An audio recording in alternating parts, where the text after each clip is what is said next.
One positive side effect about wholesaling real estate or real estate investing or getting into real estate in general is this.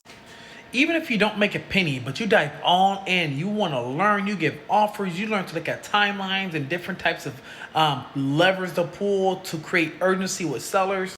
That's good. That's good. But no one tells you that it's going to benefit you when you try to buy your personal residence.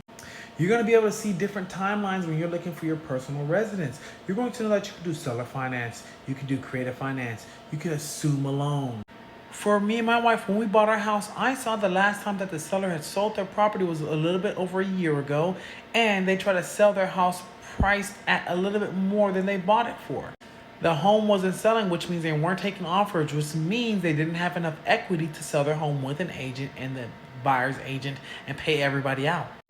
So what I did, I offered to assume the loan. This was a new agent that they were working with, so she didn't even know you can assume a VA loan. So we assumed their loan, just me looking at the timelines, because their agent, once again, didn't know that we could assume a VA loan, even though we're not veterans.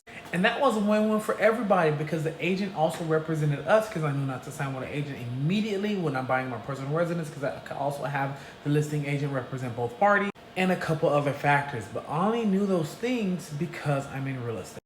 And that allowed us to get a home that we technically didn't qualify for, but we then qualified for because we were assuming a VA loan with a lower interest rate and no mortgage insurance. And that's just one positive way real estate has affected my life outside of wholesaling. Just having the knowledge of how to look at timelines and pull levers.